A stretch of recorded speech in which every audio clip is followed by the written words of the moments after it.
할렐루야. 이 자리는 우리 모든 성도님들에게 주님의 평강이 가득하기를 축복합니다.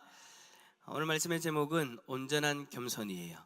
자, 여러분 오늘 제목을 딱 생각하시고 제가 물어보는 질문에 한번 답을 해보십시오. 하나님은 이 세상에 있는 사람들 중에 어떤 사람을 가장 기뻐하실까요? 그렇죠. 예. 오늘 제목을 딱 기억하시고 바로 이 대답이 나오죠, 그죠? 하나님은 겸손한 사람을 원하세요. 겸손한 사람을 통해서 일하기를 원하시고, 하나님은 겸손한 사람을 참 기뻐하세요. 그래요. 겸손하지 않고 만약에 교만하다 그러면 하나님이 아주 싫어하시죠. 여러분, 아담과 하와가 죄를 지을 때도 결국 그 교만 때문에, 하나님처럼 될까 하는 그 교만함 때문에 결국에는 하나님의 뜻을 저버리는 그런 모습을 보였지 않습니까? 잠언 15장 33절 말씀에 이런 말씀이 있죠. 여호와를 경외하는 것은 지혜의 훈계라, 겸손은 존귀의 길잡이니라 라고 했고, 또 반대로 잠언 18장 12절에는 사람의 마음의 교만은 멸망의 선봉이요 겸손은 존귀의 길잡이니라 라고 그렇게 했어요. 그래, 여러분, 이 두 절에서 나타나듯이 겸손은 하나님을 경외하는 사람의 성품으로서 그 겸손으로 인해서 하나님으로부터 존귀 여김 받는 그러한 삶이 되어지고요, 교만한 사람은요 멸망의 대상이 되어지는 거예요. 그래, 하나님은 겸손한 자를 존귀 여기시고 교만한 자를 싫어하세요. 겸손한 자를 존귀 여기시면서 겸손한 자를 들어 사용하기를 원하시는 거죠. 저와 여러분도 하나님 앞에서 겸손한 자로서 오늘 이 저녁에 존귀 여김 받을 수 있기를 축복합니다. 근데 여러분, 오늘 본문에 나오는 사울도 마찬가지예요. 여러분, 오늘 본문의 이 말씀이 누구의 이야기냐면 사울의 이야기예요. 여러분, 사울이 사무엘을 처음 만났을 때, 그러니까 우리가 기억하는 변질되었을 때의 그 사울의 모습이 아니라 처음 왕으로 선택받았을 때 그 사울의 모습은요 아주 겸손한 모습이었어요. 여러분, 사울이 사무엘을 처음 만났을 때 이제 사무엘이 사울에게 당신은 이스라엘의 지도자가 되어질 거야 라는 그 이야기를 듣게 되어지잖아요. 그때 사울이 오늘 이 고백을 한 거예요. 스스로는 그럴 자격이 없는 사람입니다 라고 그렇게 지금 이야기를 하고 있는 거죠. 나는 이스라엘 지파의 가장 작은 지파 베냐민 사람이 아니니까 라고 그렇게 이야기를 하잖아요.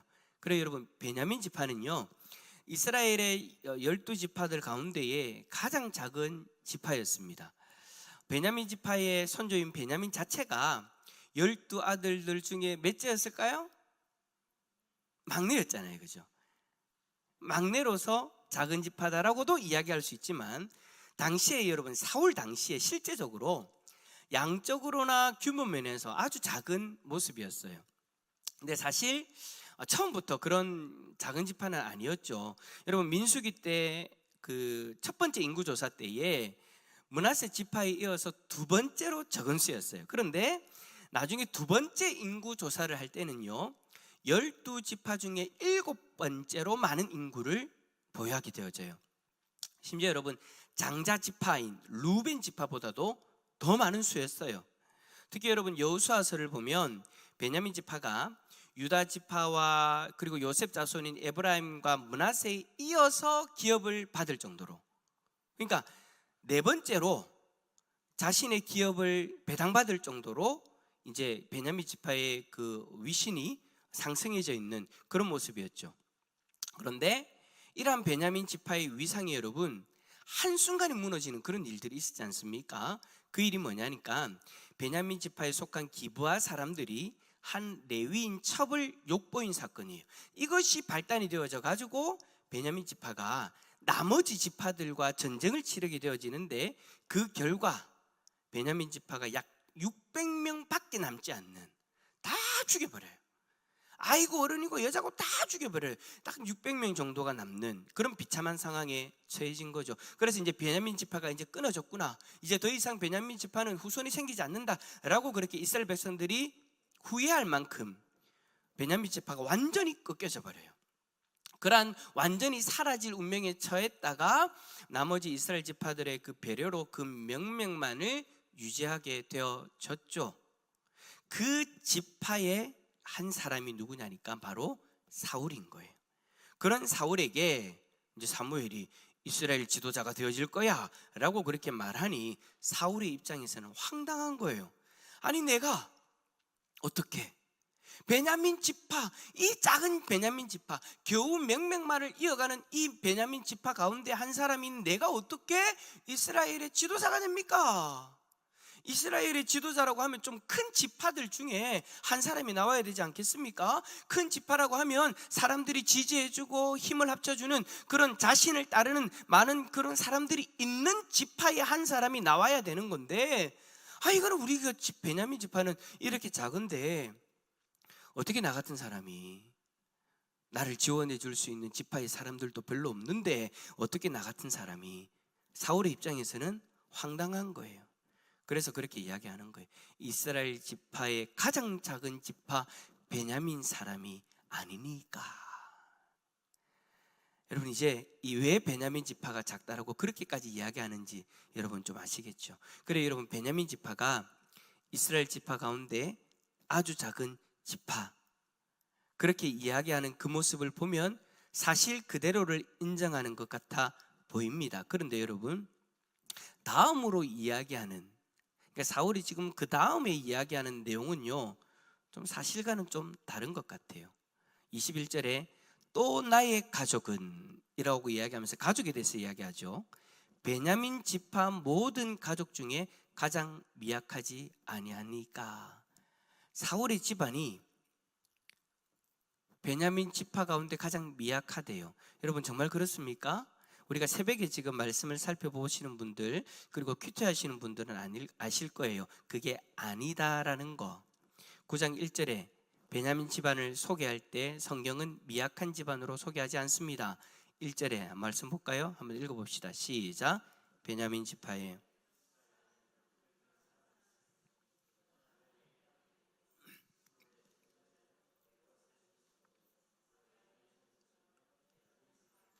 예. 자, 여러분, 베냐민 지파의 기스라 이름하는 유력한 사람이 있다고 했죠. 이 기스가 누구냐니까 바로 사울의 아버지예요. 여기서 여러분, 유력하다라는 이 말은요, 성경에서 유력하다라는 단어를 쓸 때는 재산이 많고 강력한 힘이 있는 사람을 이야기하는 거예요. 그러니까 베냐민 지파 중에서 힘이 있는 사람, 그 가정이 바로, 그 가족이 바로, 그 집안이 바로 사울의 집안인 거예요. 그런데도 사울은 자신의 집안이 마치 자신의 지파 중에서 가장 미약한 집안인 것처럼 소개를 합니다. 그래서 그는 스스로에 대해서 이스라엘의 지도자가 될 자격이 없다라고 그렇게 말하죠. 자, 이러한 모습을 볼 때 우리는 사울이 참 겸손한 사람이구나 라고 싶어요. 그래서 제가 새벽에 이번 주에 사울에 대해서 이야기를 할 때나, 그리고 우리가 지금 여러분들이 보시는 그 큐티 책에도 보면 사울의 겸손함을 이야기하고 사울의 겸손함을 강조해요. 저도 그렇게 여러분들에게 말씀을 그렇게 나누었고요. 근데 제가 목요일 새벽에 이제 그렇게 사울의 겸손함에 대해서 이야기를 하고, 오늘 하루 우리가 그렇게 겸손히 살았으면 좋겠습니다라고 그렇게 나누고 나서 제 안에 질문이 생겼어요. 목요일 새벽에 여러분 본문이 뭐냐니까 사울이 이스라엘 백성들 앞에서 왕으로 세워지는 내용이에요. 그러니까 그 전에 사울이 사무엘을 개인적으로 만나서 사무엘이 하나님께서 이 사람이다라고 말씀하셔가지고 사무엘이 사울에게 네가 이제 이스라엘의 지도자가 되어질 거야라고 그렇게 이야기하고 기름까지 붓거든요. 그러고 나서 이제 이스라엘 백성들 전체 앞에서 선포를 해야 되잖아요. 그때 이제 제비 뽑기를 해요. 제비 뽑기를 하면서 이제 사울이 의도적으로 한 것이 아니라 제비 뽑는 가운데 하나님께서 그렇게 인도를 하셔서 이미 하나님이 선택한 그 사울이 선택되어지도록 하나님이 이끌어 가시죠. 그렇게 왕으로 세워지고 선포되어지는 그런 내용이었어요. 자, 새벽기도 나오신 분들이나 큐티알 하시는 분들은 다 아실 거예요.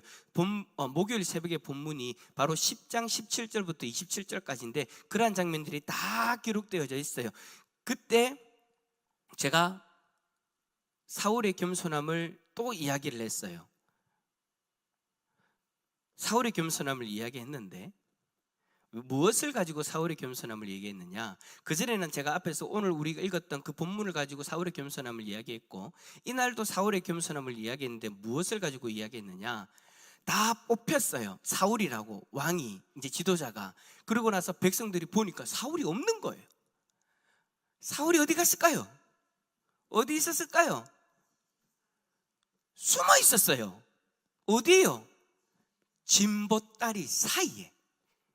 그 덩치 큰 사람이, 여러분 한번 상상해 보세요. 진보다리 사이에 백성들보다 덩치가 더 큰 사람이 여러분 공공 숨어 있는 거예요. 얼마나 웃긴 장면입니까? 그 사람이 이스라엘의 왕이래요.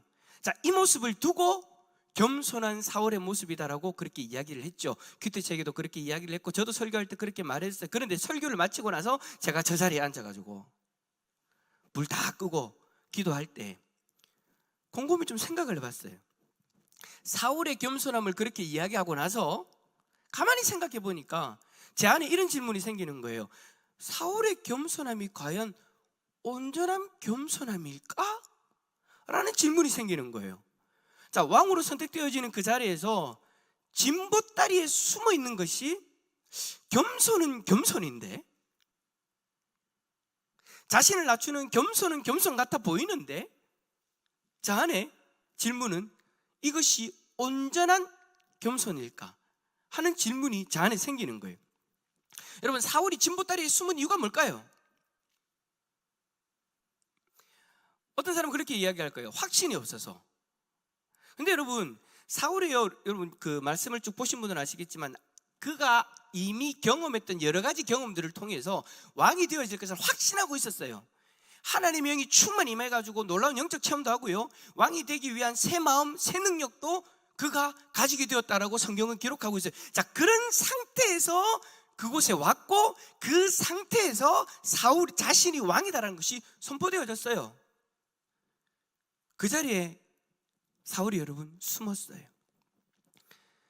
그 많은 일들을 경험하고 그 자리에 있는데 여러분, 어떻게 내가 아직까지 왕이 될 수 없다라고 그렇게 생각했을까? 아니요, 왕이라는 것은 자기가, 하나님이 자기를 왕으로 세울 것이라는 확신이 있었어요. 능력이 없는 것도 아니었어요. 하나님의 영이 그 가운데 크게 임해서 능력이 임했다라고 성령이 기록하고 있으니까. 그런데도 숨었어요. 그 이유를 겸손함이라고 이야기해도 무리는 없을 것 같아요. 하지만 이 겸손이 과연 건강한 겸손인가에 대해서는 우리가 좀 고민을 해봐야 될 것 같아요.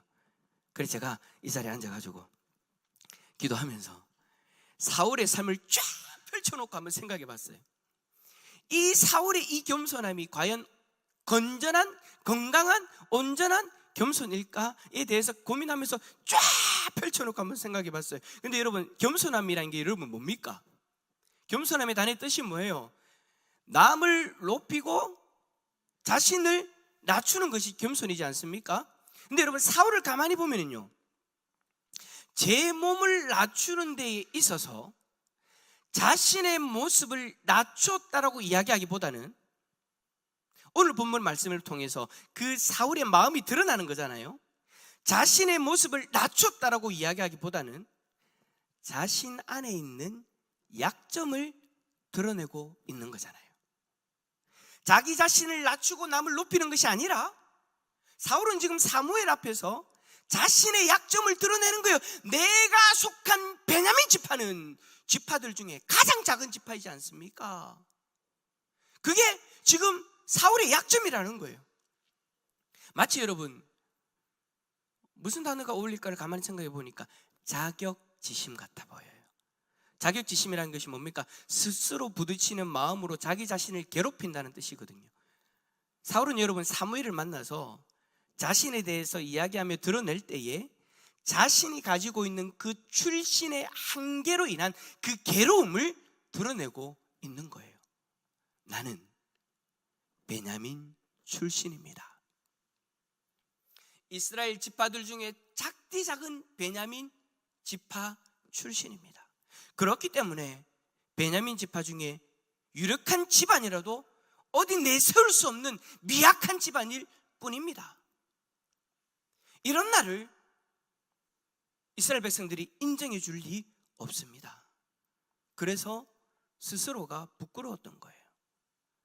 확신도 있고 능력도 경험했지만 여전히 자기 안에 변하지 않는 이 약점, 해결되지 않은 이 약점, 그래서 이스라엘 백성들 앞에 당당히 나아가는 것이 두려웠던 거죠. 실제로 여러분, 왕으로 선포되어지고 많은 사람들이 사울을 따르는 그 상황 속에서 이스라엘 백성들 중에 성경이 기록합니다. 불량배들은, 그러니까 이제 이스라엘 백성들의 온전한 그런 모습이 아니라 좀 어긋나 있는, 순종하지 않는, 하나님 말씀대로 살지 않는 그런 불량배들이 이 사람이 어떻게 우리를 구원하겠느냐라고 불평하기도 했어요. 사울이 염려했던 것처럼. 자, 여러분, 사울은요, 자신을 낮추고 남을 높이는 그런 겸손한 모습이, 성숙한 그런 겸손한 모습이 아니었어요. 자격지심으로 인해 마음에 자리 잡은 겸손함이었어요.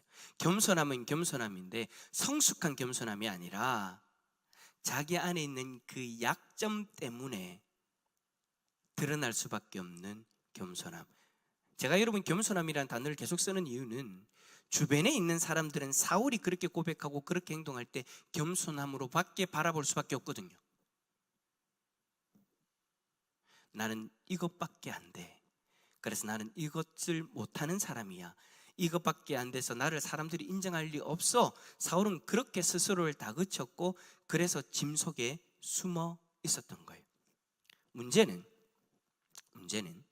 이제 왕으로서 선택받고 이 마음의 약한 부분,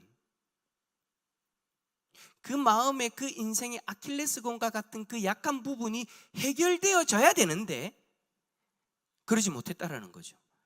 자, 처음에는 그럴 수 있어요. 우리도 그렇잖아요, 여러분. 우리가 겸손하다라고 우리가 스스로를 낮추려고 할 때, 사람들 앞에 겸손한 모습을 유지하려고 할 때 우리도 사울처럼 그럴 때가 많잖아요. 내 약점으로 인해서 내가 그거 하지 못해요. 그러면서 옆에 있는 사람들이 아이고 겸손하네 라고 그렇게 이야기를 하잖아요. 저는 내가 진짜 못해서 못한다고 이야기한 거고, 나는 내가 이 약점이 있어서 내가 이거 못한다고 이야기하는 건데 주변에 있는 사람들은 뭐라고 하냐면 신기해요. 겸손하네. 에이, 그렇게 겸손 안 해도 됩니다라고 이야기를 해요. 근데 문제는 그렇게 그 겸손함이다라고 이야기를 듣고 그 자리에 서게 되어졌을 때 내 안에 있는 그 문제, 내면의 그 문제를 해결하고 이제는 시간이 지날수록 더 성숙한 겸손의 모습, 즉 자신을 진짜 온전히 낮추고 남을 높이는 그 겸손의 자리로 나아가야 되는데 사울은 그러지 못했다라는 거예요. 여러분, 사울이 이 이후로 보여준 모습들 한번 생각해 보십시오. 제가 이 자리에 앉아가지고 제가 새벽기도 끝나면 항상 저기 앉거든요. 앉아가지고 그 생각들을 쫙 한번 펼쳐보는 거예요. 근데 쫙 펼쳐보니까 제가 이때까지 사울의 모습을 이렇습니다 저렇습니다라고 그 연약한 부분들에 대해서 이야기할 때 생각하지 못했던 부분들이 다 연결되어지는 거예요. 사울이 이후에 보여줬던 그 모습들, 여러분 이 모습들이요 계속해서 보여져요. 그가 여러분 블레셋과 전투를 할 때 사무엘이 오지 않았는데도 불구하고 제사장이 이끌어가야 될 그 제사를 본인이 직접 해버리죠. 나중에 사무엘이 도착해가지고 황당해가지고 이게 어떻게 된 일이냐고, 내가 오지도 않았는데 왜 당신이 제사를 이끌어가고 있냐고, 제사를 지내고 있냐라고 질타할 때 그가 이렇게 대답하죠. 13장 11절에 사무엘이 이르되 왕이 행하신 것이, 말씀 띄워주세요. 13장 11절에 사무엘이 이르되 왕이 행하신 것이 무엇이냐니 사울이 이르되 백성은 내게서 흩어지고, 백성은 내게서 흩어지고. 실질적으로 그런 조짐들이 보였고 그런 일들이 일어났어요. 그때 사울은 마음에 무엇을 경험하게 되어집니까? 위기감을 경험하게 되어져요. 백성들이 나를 떠난다. 저는 이 사울의 이 변명 속에서 사울이 왕으로 추대받았을 때부터 자리 잡고 있던 그 자격지심을 보게 되어지는 거예요. 그는 여러분 자신같이 약한 그 지파 출신이라는 것 때문에 백성들이 자신을 버릴 수도 있다라는 생각에서 자유로울 수 없었어요. 왕이 되고 나서 첫 번째 전투에서 분명하게 대승을 거두고 이스라엘 백성들이 야, 사울은 진짜 우리의 왕이다, 사울이 왕이 될 수 있다라고 의심했던 사람들이 누구냐라고 그렇게 외쳤을 정도로 백성들이 사울을 따랐는데도 불구하고 사울의 마음은 여전히 자신의 그 약점 때문에 이 생각으로부터 자유로울 수가 없었던 거예요. 그래서 이러한 생각을 계속해서 마음에 담아놓고 있었던 거죠. 그리고 이러한 마음이 골마 터져서 드러나는 순간이 찾아오죠. 그때가 언제예요? 다윗이 전쟁에서 승리하고 돌아왔을 때. 백성들이 다윗을 향해서 뭐라고 이야기합니까? 사울이 죽인 자는 천천히요, 다윗은 만만히로다 라고 고백할 때 사울에게 안에 있던 이 자격지심이 폭발해 버리잖아요. 사울이 그 말이 불쾌하여 심히 노하여 이르되 다윗에게는 만만을 돌리고 내게는 천천을 돌리니 그가 더 얻을 것이 나라 말고 무엇이 있겠느냐. 무슨 말이에요? 이제 내 백성, 내 나라를 다윗이 다 가져가겠구나. 백성들의 마음이 이미 다윗에게 향했으니 이제는 이 나라마저도 다윗이 가지려고 하겠구나. 자격지심으로 스스로를 낮추기만 했던 그 사울의 마음은요, 남을 세워줄 수 있는 그런 마음이 없는, 다른 말로 병들어버린 그 마음이 되어져 버린 거예요. 처음에는 분명히 겸손한 모습이었는데 그 마음의 문제를 해결하지 못하고 계속해서 담아두면서 그렇게 있다 보니 더 이상 겸손이 아니라 남을 공격하는 악한 모습이 되어져 버린 거죠. 그래요, 여러분, 사울의 이러한 모습을 묵상하면서 저는 우리에게 질문해 봅니다. 나의 겸손은 지금 어떤 모습인가? 저의 겸손의 모습? 여러분의 겸손의 모습? 그 겸손은 지금 현 주소가 어디입니까? 우리는 스스로 겸손하기 위해서 스스로를 낮춥니다. 그런데 여러분, 그 겸손이 무엇을 근거로 한 겸손인가요? 혹시 여러분에게 있는 그 약점 때문에 겸손하게 자신을 낮추시는 겁니까? 그 약점으로 인해서 스스로를 괴롭게 하는 자격지심으로 자신을 낮추는 겸손의 모습이라면 여러분, 그 겸손은요, 온전한 겸손이 되어질 수 없어요. 그런데 문제는 대부분의 사람들이 이러한 겸손으로 자신은 겸손하다라고 여기며 살아가고 있더라고요. 그런데 여러분, 그 겸손이 우리가 계속해서 유지해야 되는 건강한 겸손의 모습은 아니라는 거죠. 남들이 볼 때는 겸손이에요. 그런데 내 안에서는 겸손이 아닌 거죠. 그런데도 불구하고 남들이 나를 겸손히 여겨주니 나도 그것이 겸손이라고 여기고 내 안에 있는 그 마음, 그것을 계속해서 가지고 살아가는 거예요. 여러분, 우리가 처음에는 그렇다 할지라도 우리는 하나님과 동행하면서 그 약점으로 인해 연약해진 나의 마음이 치유되어져야 되는 거예요. 그 약점으로부터 자유로워져야 되는데 우리가 그것을 생각하지 못하고 살아갈 때가 많다라는 거죠. 여러분, 온전한 겸손은 그 약점으로부터 자유로워져서 이제는 그 약점 때문이 아니라 그리스도 안에서 하나님으로 말미암아 회복되어진 그 모습으로 스스로를 낮추고 남을 세워줘야 되는 거예요. 여러분, 우리가 예수님에 대해서 이야기할 때 겸손의 완벽한 케이스다라고 그렇게 이야기할 수 있잖아요. 여러분, 예수님이 이 땅에 오셔서 자신을 겸손하게 낮추셨을 때를 한번 생각해 보십시오. 예수님이 자신의 약점 때문에 자신을 낮추셨습니까? 혹시 여러분 그렇게 오해하고 계시는 분 없나요? 예수님이 하늘나라에서 사고 치가지고 이 땅에 쫓겨났다, 로마 신화가 그렇게 이야기하는 것처럼 마치 예수님을 그렇게 생각하면 안 되는 거죠. 예수님이 천국에서의 하늘나라에서의 삶의 약점이 많아가지고 이 땅에 낮고 낮은 인간의 모습으로 오셨다, 겸손이 아니잖아요. 여러분, 예수님은 우리와 같은 그 낮은 자의 모습으로 인간의 이 육신을 입고 이 땅에 오셨지만 예수님은 완전하신 분이셨어요. 그런데 그 완전하신 예수님이 그 완전함을 내세우면서 이 땅에 내가 왔다 하고 강림하신 것이 아니죠. 그 완전함을 다 내려놓고 연약한 인간의 육신을 입으시면서 자신을 겸손하게 드러내셨어요. 그리고는 자신의 생명을 내어주셔서 지금 우리를 하나님의 자녀로 세워주신 거잖아요.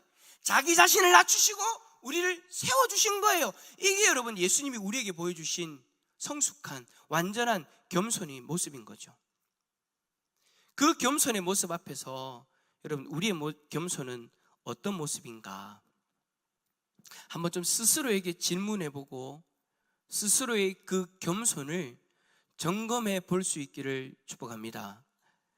예나 지금이나 나의 약점으로 인한 겸손이 드러나고 있나요? 그렇다면 여러분, 만약에 그렇다면 여러분은 그 겸손으로 인해서 어찌 보면 힘든 시간을 보내고 계실 거예요.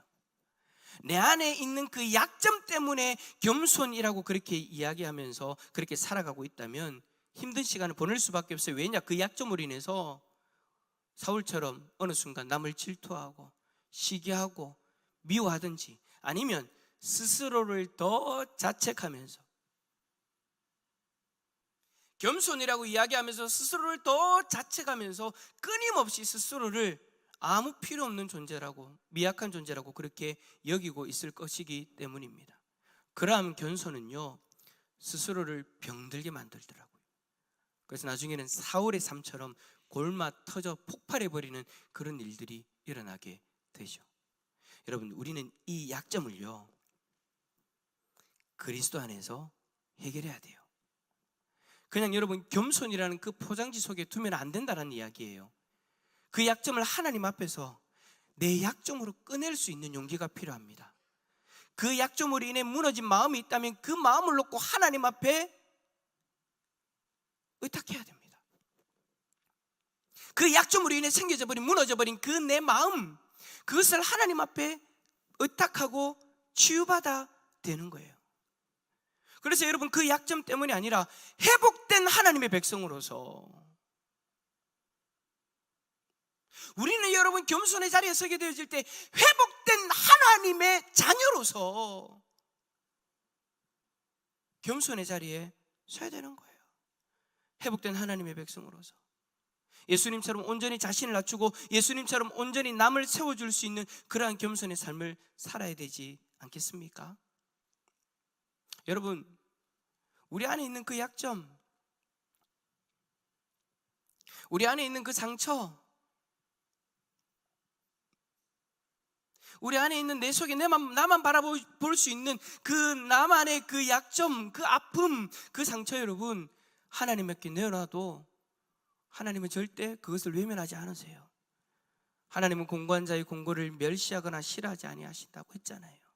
그의 얼굴을 그에게서 숨기지 아니하시고 그가 울부짖을 때에 들으신다라고 말씀하셨잖아요. 여러분, 우리의 약점을 더 이상 겸손이라는 그곳에 포장해 놓지 말고 하나님 앞에 드러낼 수 있기를 축복합니다. 하나님 앞에 드러내고 나아가면 하나님이 우리의 그 울부짖음을 들으시고 우리의 약점을 온전히 회복시켜 주실 줄 믿습니다. 그 회복 가운데 나 자신을 낮추고 다른 사람을 높이는 거예요. 그 회복된 가운데 나 자신을 낮추고 하나님만 높여드리는 거예요. 나 자신을 낮추고 하나님만 드러내는 거예요. 그것이 여러분, 성숙된 겸손의 모습이라고 생각되어집니다. 이 겸손의 모습이 저와 여러분의 겸손이 되어질 수 있기를 예수 그리스도의 이름으로 축원합니다.